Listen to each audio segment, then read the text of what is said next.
start with you, Kola Alakbini. You are a lawyer. Give us a bit of information about gun laws or gun laws that surround gun ownership in this country. To start with, the president has said he did not revoke any firearms license.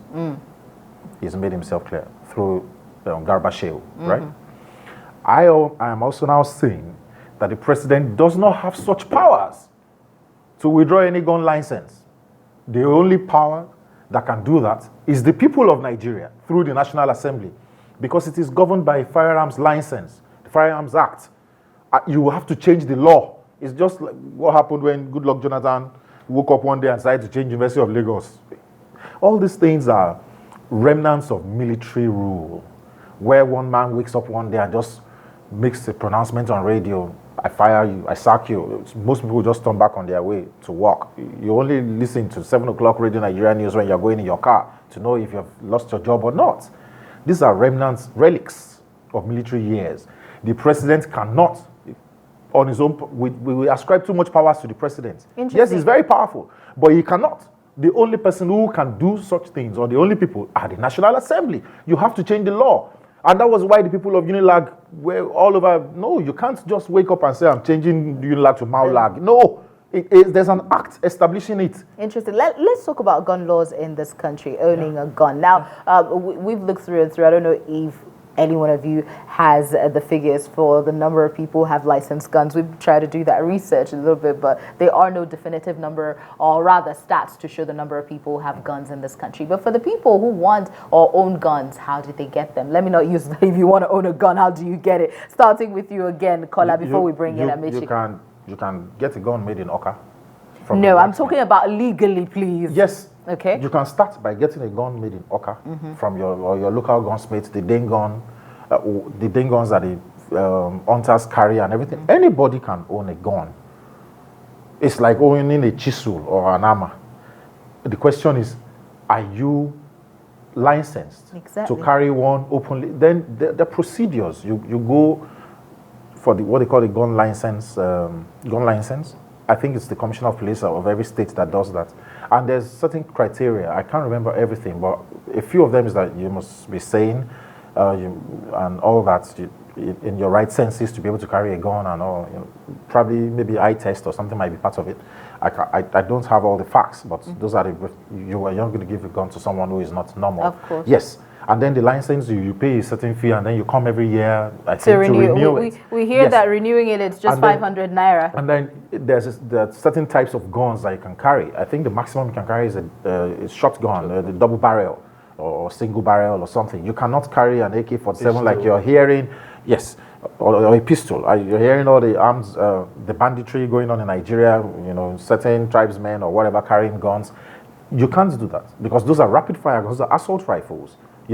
But for hunting, usually, that's what they issue the license for. It's for hunting, for game. However, if you have... Hold on, you're saying that these licenses are for hunting. It's not for self-defense. So we do not license guns for self-defense? No, we don't. Not in Nigeria. Repeat that again. You are saying... We don't have gun licenses for self-defense. However, I'm going to tell you the connection with the law. Okay? I used to school in South Africa, and I know you see gun shops all over. And if you have you can get a license and all, you can buy it.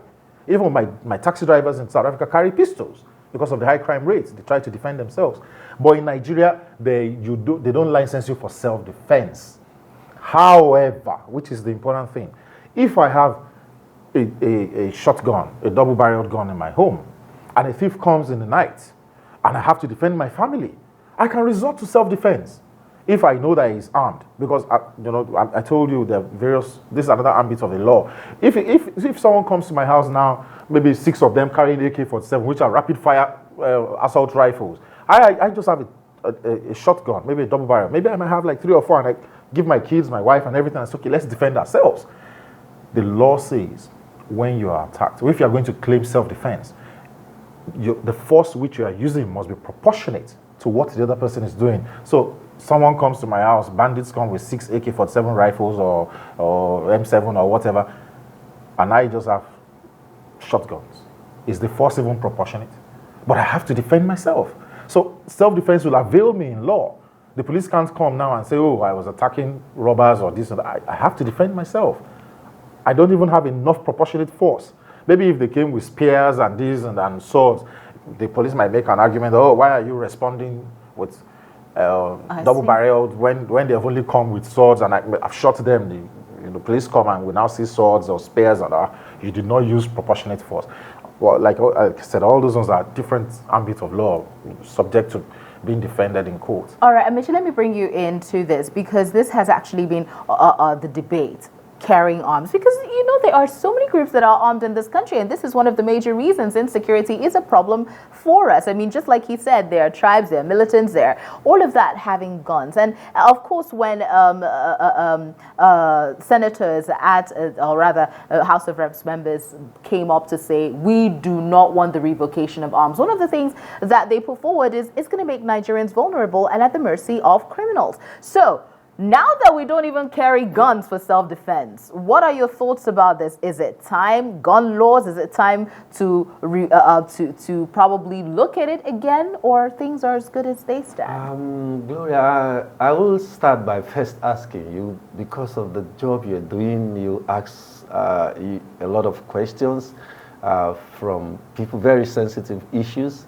I'm surprised you don't have one gun, but the truth of because this is how it is right now, the true nature of the situation, the true situation in our country now, almost everybody, let us not pretend, almost everybody, those are elites, the political elites, and that's why you heard that noise, that from the House of Representatives, almost every of our political elite have a gun. Fortunately and unfortunately, like he said, the licensed gun, the power to license gun in this country lies that is you are only to carry firearm for gaming, not for all those small arms like pistols and AK-47. No, but interestingly, this is what so many people are carrying. Coming to talk about the president's and his word of revoking the licenses, he cannot do it by fiat, but they can come through another way. And executive order? No, when they are renewing, you can be rejected. That's the way the executive can come in. You can be, that's the way, the power of the executive. They can come through that. The establishments have way of doing things. I would say we should be very, very careful. In so many of those societies that we have allowed people, everyone, to arm themselves and defend themselves, we have seen the aftermath of what is happening. Unfortunately, there is breakdown of security in our country. What are we going to do? If we look at the example of United States of America, which gun law that they passed several years ago, they are thinking, what are we going to do now? Because of the unnecessary and crazy killing that happens now and then, every day. If we look at even the South Africa, our nearest neighbors in Africa, you see the commotion and the carnage that private gun carrying is causing for them there. Should we look at that, those models, and see the failures? Should we look at countries that, because of the way they funded their security service and security agencies, and provided for their all their needs, in terms of equipment, provided for them, equipment-wise, and see the peace, relative peace. Look at countries in Europe. Talk about countries like Denmark, Sweden, Iceland, Finland, places, even UK. The outgoing minister outgone minister for Interior said last year in one of my interviews we had in a sister station that we have over 300 million, it's not 3 million, 300 million small arms and that is unlicensed, that are in the hands of people in the country. Do you know how dangerous that is?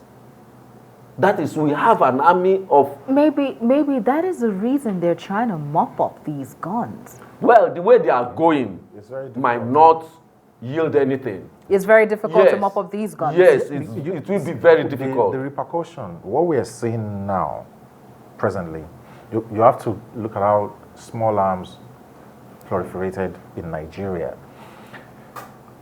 We've had a lot of instability in the West African sub-region, in Liberia, in Sierra Leone, in which other country was it recently that they had some sort Mali, of in Ivory Coast, Mali, Mauritania, all the Sahel region. Once there's breakdown of law and order and weapons are in the arms of rebels, that is the problem which we are faced from the western flank. From the northern flank, the day Gaddafi was overthrown and it fell, did you see the invasion of the Gaddafi compound in Libya? Go and check your files and see how people were carrying all sorts of weapons. I was still living in the UK then. I said, this thing is going to Nigeria. Because we don't have borders. Our borders are porous. I have friends who served in some parts of the north, Jigawa State. It's only a dongoyaro tree that separates us between Nigerian border and Niger. It used to be fun those days. I'm talking like 20-something years ago. Couples would just spread their legs, one left leg in Nigeria, the right leg in Nigeria. There's no border. There's no border post. And these people just put these arms wrapped around blankets under the bellies of camels and this. And that's how most of these weapons found their way in.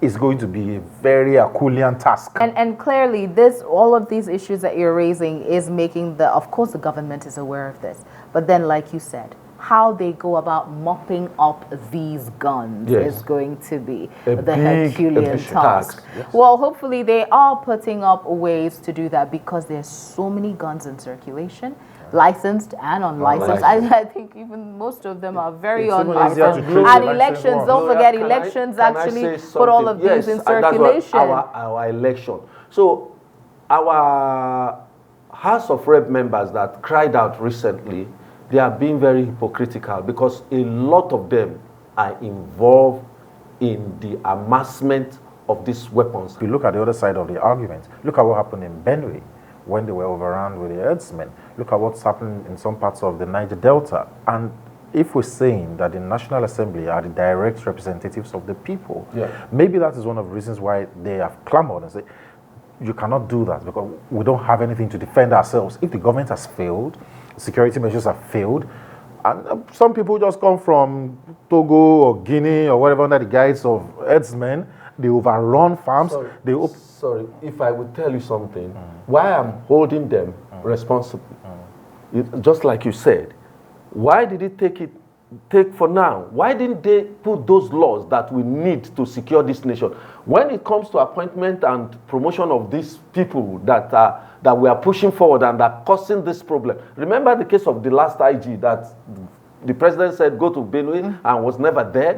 They all overwhelmingly voted for him. Let them change that police reform laws that are there. The powers, let them take it away from the presidency. Okay. That's the first way to go. If they are being truthful, let them take it away from the presidency, let them take it away from the executive, so that we can take Nigeria forward and make Nigeria a very secure place. Not clamoring that everybody should own weapons. If you see, even from what happened in Benue State, the governor himself is culpable in what is going on in that state because they are mass weapons for their people. For the militia. Yes, for his own militia. So there's a lot of things that our politicians are causing in this nation. Truly, this conversation is a lot deeper than just meet the eye. We would like to have your own thoughts on what we have basically discussed. Nigerians owning guns, revocation of gun ownership, and all that surrounded. Go to the comment section of this video and give us your thoughts. A big thank you to you, Amici Mukulu, for giving us in-depth insight on this matter, and of course Kola Lakmini, thanks for the legal perspective. Of course, you have been watching Root Cause.